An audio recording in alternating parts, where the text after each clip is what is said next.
Welcome back. On The Beat, we are now joined by journalist Bob Woodward, who won a Pulitzer Prize for his Watergate reporting and continues to scrutinize and report on Washington power right on through the current Trump era.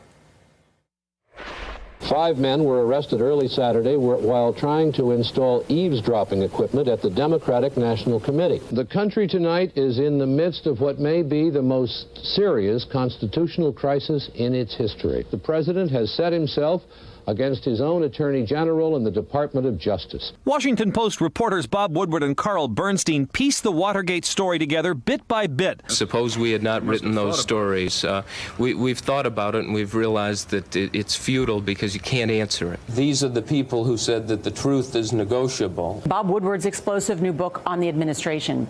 Fear, Trump in the White House, shows the president lashing out. Fear. It paints a portrait of a chaotic White House driven by dysfunction. The Washington Post's Bob Woodward joins us on this eve of the Mueller hearings, the author of 19 books, including, as mentioned, the New York Times bestseller Fear, about the Trump administration. Time magazine stated his work, All the President's Men, co-authored with Carl Bernstein, remains perhaps the most influential piece of journalism in history. Thank you for being here. Thank you for inviting me. I'm thrilled to have you. I'm thrilled to learn from you. Let's begin with the basics. How should Americans watch this hearing tomorrow? Well, I think, as you've suggested, this is democracy, and this is the president being held accountable in a way. He does not want this testimony. He does not want this spectacle, but we're going to have it. And the question is, how do you look at the evidence that Mueller presented? As you've pointed out earlier in the show, it's very clear in Volume 1 on the basic investigative issue. Was there coordination? Was there some sort of conspiracy? They didn't find it. That was a big deal. That shocked lots of people. Probably shocked you, didn't it? You're being a journalist and asking me. It seemed to me, to take your question seriously, that at least by the 9th inning of the probe, a lot of the investigative focus was on Roger Stone and not the type of people that would have pulled off a true conspiracy. Well, but they didn't find it, and that's very significant. Now, on the obstruction issue, it is not got that kind of tape-recorded, incontrovertible evidence that we saw in Watergate. Let me get to that exactly then, since you mention it. Listening to those tapes that you reported on that shocked the nation, here is a short one where the president himself starts talking about blackmail. I've been a conduit for information on taking care of people out there who are guilty of crimes. The blackmail, right? How important is that when you're investigating a president? When you listen to that tape and look at the transcript, the president is told we're going to have to pay blackmail money to the Watergate conspirators to keep them silent, to keep them from telling the truth. And you look at the whole Watergate story and the evidence, it was not only a cover-up, lots of crimes, 17 wiretaps ordered on White House aides and reporters.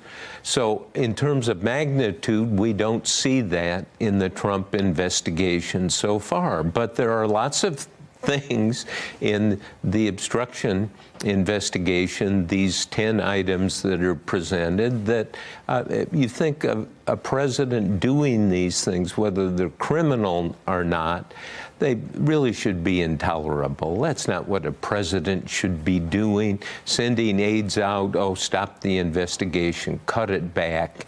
And so people are going to look at that through the lens of politics or the law, and also the wonderful lens that I think is, on this issue, more important, common sense. What was going on here? Was this some sort of effort to strangle an investigation? Clearly it was. Was it criminal? Trump talked about and sent people out to, let's get rid of Bob Mueller, the special counsel, and his investigation, but it never happened. In the case of Nixon, he did. Let me pause you on the word you just used. Although not to a criminal degree, you say the Mueller report does show an effort to, quote, strangle the probe. Yes, clearly. And what should Americans make of that? Well, people are going to look at it very, very differently. And that's the beauty of this report. This is the beauty of having somebody like Mueller testify. And people are focused on it, and they're going to learn from it. And where it goes, I don't know. In the case of Nixon, when all the evidence, or the evidence up to the month Nixon resigned in 1974, was Barry Goldwater, the conscience of the Republican Party, went to Nixon and essentially said, because of what's on the tapes, all the criminality, all the lies, you are finished. And 95 senators out of 100 are going to vote against you. And when Nixon was told that, he resigned the next day. And Bob, you keep stressing the stock and trade that unites good prosecutors and good journalists, which is evidence. Not a theory of the case, not a speculation about what motives might be, but the evidence. In Nixon, we look at blackmail, which we just mentioned. You have this overwhelming evidence from the tapes that you mentioned, their smoking gun, that we'll put up here. Quote, "We're being blackmailed," says Dean. Nixon says the blackmail, he's aware of it. They say the blackmail is continuing. I think we have this here. And Haldeman says the problem with the blackmail. Nixon says to pay the blackmail. You look at this up, and we'll leave it up here to sink in. Does the Mueller report have this level of presidential conduct proven? It does not. No. And we need to face that. And people who are so object to Trump, and in the last book I didn't find anything new in the Russian conspiracy, but I found the way Trump governs. We really have a governing crisis. And you pull out how he has handled North Korea or Saudi Arabia or China or the tariffs. This is not the way we need to be governed, and we better worry about that also. But you know, this is, I applaud that we're having this hearing, quite frankly. Yeah, you think this is a worthwhile endeavor, despite, of course, all the political noise attacking it. Because you're here, I want to go deeper with you, and let's put up the legal evidence that does compare this. We hear these historical comparisons so often, but let's look at the legal evidence here.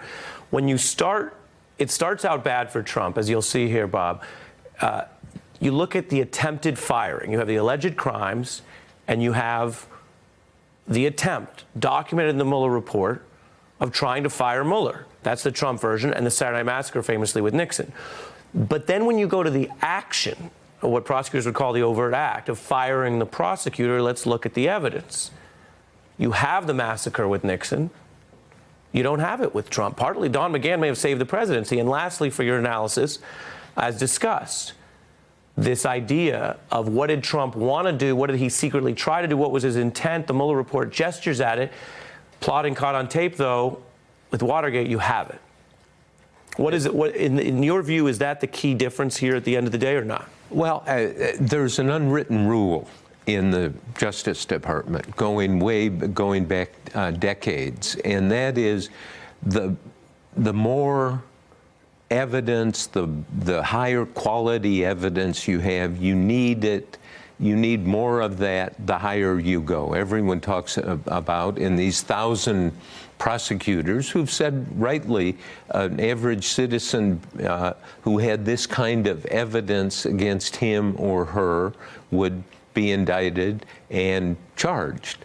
But the president is not the average citizen. And to Mueller's credit, he adhered to the Office of Legal Counsel opinion that a sitting president cannot be indicted. And if you just think of that, not through any partisan lens, that makes sense. You can't go around and indict the president who has all these responsibilities in the executive. Well, let's be clear. There were plenty of people who felt that was the obvious and clear standard until Donald Trump became president.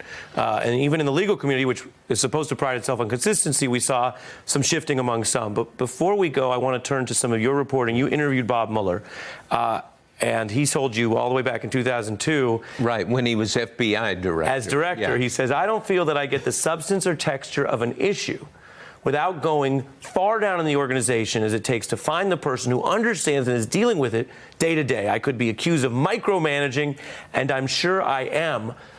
Bob, couldn't someone wave that quote at him tomorrow when he says, I don't know, I'd have to check back, and say, Mr. Mueller, well, our understanding is every day you've already checked in with everyone to know what you know. Well, I mean, this is a wonderful description, and it was not a question I asked him. He volunteered it. And he said, I'm interested in substance and texture, and I want to dig to the level in the organization where you have the people who have day-to-day responsibility. He did this in this investigation. I think, as I've read the report now 3 times, my God, to be punished like that. That's because 1,600 pages then. Yeah, it's a slog. But you see something new each time. And it is a very important presentation of findings about presidential behavior. And in the end, and I think this is what Attorney General Barr hung so much on, the report says, Mueller says, this report did not conclude that the president committed a crime. And that's very important. Whatever the reasoning is, go back to Watergate. They did find that Nixon committed a crime, and the special prosecutor in that case had Nixon indicted as an unindicted co-conspirator by the grand jury in secret. And Mueller said, no, we're not going to do that, and he talks about that in this report. So I think lots of people are going to look at Mueller and say, okay, I don't necessarily agree with all of it, but this is a decent process. We also live in the environment now of the unexpected, the witness that appears. I know people, I know myself, and working on all of these issues, I'm looking for new witnesses. And if you look at the history of Watergate, it was only kind of an accident that they found the secret taping system that Nixon had. We don't think Trump had one, but let's keep digging. And, and to a certain extent, it's probably the best digger around is Mueller, and it's too bad he's home or playing golf at this country club. Well, I think, as you say, it was interesting to hear you fairly draw the comparisons and the contrasts, and also say, and I think it's a fitting point to end on for today, let's keep digging. Bob Woodward, thank you so much for coming on The Beat. I hope you come back. Thank you. Yes, sir. Hey, I'm Ari Melber from MSNBC. You can see more of our videos right here, or better yet, subscribe to our YouTube channel below. You could have been anywhere in the world, but you're here with us, and we appreciate that.